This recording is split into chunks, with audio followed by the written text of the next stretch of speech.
Greeting once again, this is Hairy Nick, and welcome back to yet another slow reveal from the X-Wing miniature game from AMG, because we've got another little tasty morsel from the upcoming small ship packets we're getting.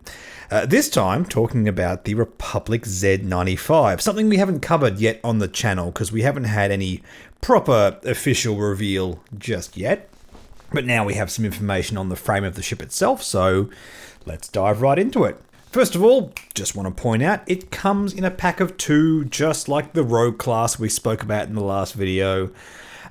Slight drawback here though, it's exactly the same paint scheme, which I guess makes sense. You know, it's part of the same military organization, so they want to look a bit more cohesive. I accept that.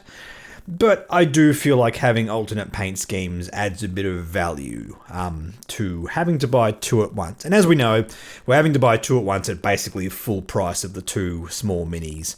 I already spoke about my opinion on that in the last video. I'm not going to repeat it here. Suffice to say, I don't really mind too much.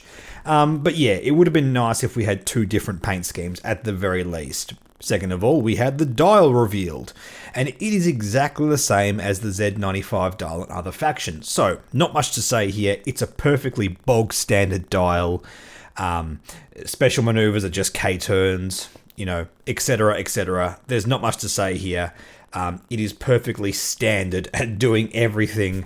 It's not going to zip around like an ace, but it's not sluggish. I've always thought of the Z95 as the benchmark ship you sort of compare everything else to. Some people say TIE fighters. I think the Z95 is just a little bit more vanilla across the board. Now, we did have 2 pilots revealed, and before we talk about their pilot abilities, we can see here we've got a card, and just in terms of the ship's stats, again, it's exactly the same as the standard Z95 on other factions, except for it having this baked-in ability, versatile frame.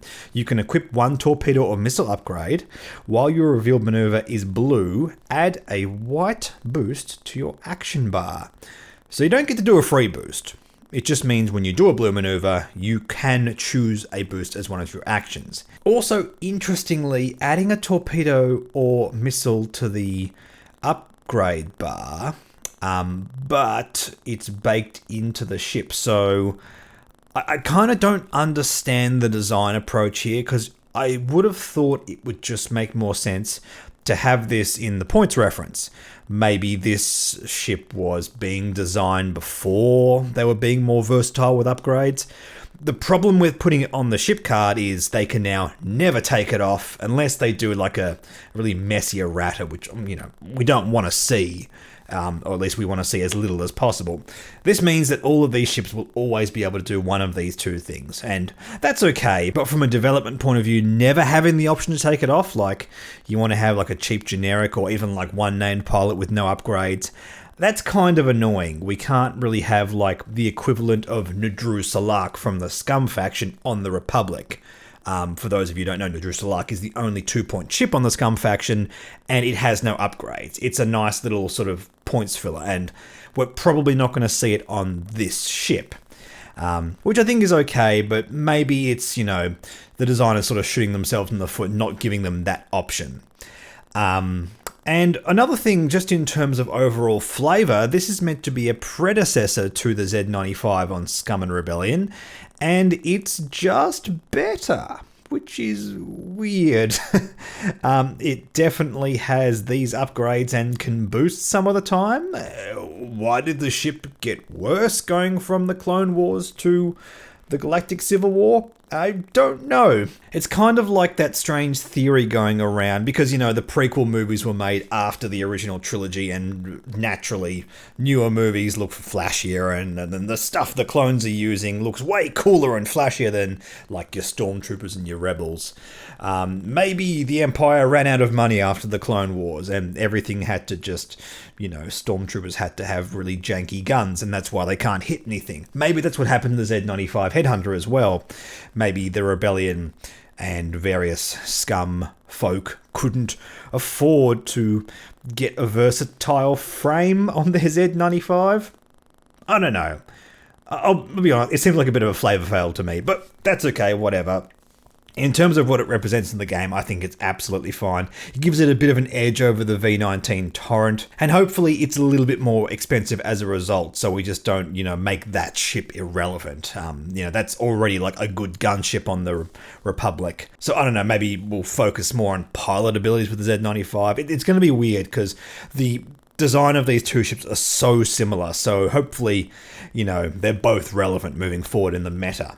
Now let's talk about the pilots we had revealed, because we have here two pilots that are previously on the LAAT gunship, which from this point on I will refer to as the latte craft because I have a severe caffeine addiction.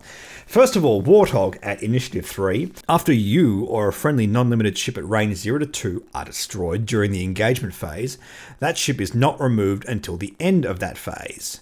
Oh, also the pilot abilities are the same as on the latte ship. So this is like a souped up version of Fel's Wrath, which of course those of you who played first edition know that Fel's Wrath is frankly the best card in the game, so I don't think I have to stress enough how powerful this is, and frankly we need to pay attention to it because it might just break the game in half. Talking a bit more seriously though, I think this is a perfectly fine ability. Whether we really want to be using this kind of effect moving forward is interesting. Whether it's better on a ship like a Z95, which can probably move in better formation with small ships, is fine. Big problem, and a lot of people have pointed this out, that this is losing relevance because as we move into the 2.5 meta, basically non-limited ships are less and less viable. And look, I think that's fine. AMG can just fix that in future releases. Bear in mind that, this was definitely designed before AMG even took over, so, there's going to be a few things here and there that just don't make sense. And, well, that's okay. Things need to be adjusted. We have this brand new, very sort of Wild West meta, and these kind of things are going to happen. All of that aside, I think it's a cool effect. It's going to be fun alongside a swarm, but I don't really see how it has much of a place in the Republic just now, even if non-limited ships were much more viable than they are. Just before we move on to the second pilot, I want to give a quick shout out to everyone that's signed up to the channel's Patreon. You are all seriously, seriously awesome. I cannot stress enough what this means to the channel moving forward. Even those pledging $1 a month, it's really helping the channel be more and more viable as we move forward and try to grow and actually try to make this a viable thing so we can spend more time doing it. At the end of the day, it all comes down to time. Special big shout out to our newest $5 patrons with Ross Thompson and Nick Vernon. Nick, I may have shouted you out in the last video. I don't care. Thanks anyway. And if you're interested in being involved with this, link down in the description. Also, as a recent change to the Patreon, I have now allowed the lowest tier, the $1 tier, access to the Patron Discord. I feel like the Patron Discord is something that frankly doesn't cost me anything, so I didn't really need to gatekeep it to the point of being $5, so I thought, you know what, let's lower that, let's make it $1.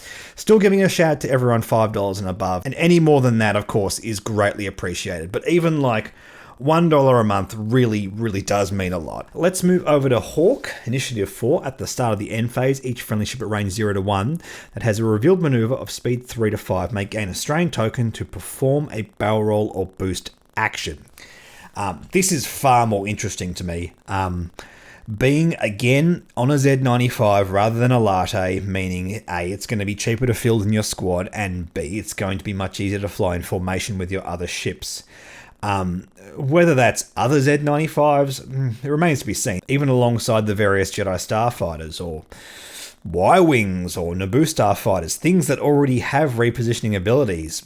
It's absolutely fine to add this on, because even if they can already do that, they can do it again during the end phase, and sort of changing the time of the round that you do your boosts and barrel rolls can be very, very powerful. Whether that be during the end phase, or during the planning phase, or when you drop a bomb during the system phase, all that kind of stuff. This effect has always proven to be very, very powerful. Also, it adds to action economy in general. So the fact that you can do all your regular actions and then do a boost or barrel roll afterwards, so long as you're not stressed, it still counts as an action. So you still got to not be stressed and, all the kind of standard stuff. Yeah, gaining a strain sucks, but you can always do a blue maneuver the next turn. And when choosing whether or not to do this, you can sort of weigh up whether that's a good option or not. If this is significantly cheaper than the latte, whether it's like 2 points cheaper, let's just have a quick squiz at the points currently. Hawk on the latte is currently 5 points. If this manages to come into the game at 3 points, that could open up the door to a lot more options, and I think that's really, really good. Not limited to one of your friendly ships, it's as many as you need. And of course, being a small ship, again, being a Z95, it's much easier to get close to a lot of ships. I just think on this, the floor does raise. It's a lot more fragile, sure, but I can't imagine you're flying this in a list and this is like the best target for your opponent to be destroying. So I think this one has some real potential. And with that, that's all the new content we have for today. Not a whole lot of new stuff, just a couple of pilots that already existed on other ships and a ship frame that frankly is basically the same as another one, but some interesting design nonetheless. And having something like the Z95, as I said, the most vanilla ship in the game, on another faction is absolutely fine, and has the capability of helping some Republic players of getting some list building potential that they may not have previously had. With all that in mind, thank you all so much for watching. Don't forget to like, comment, subscribe. Links for everything down below. Social media, Patreon, all that kind of stuff. Really appreciate everyone's support, and I'll catch you all in the next video.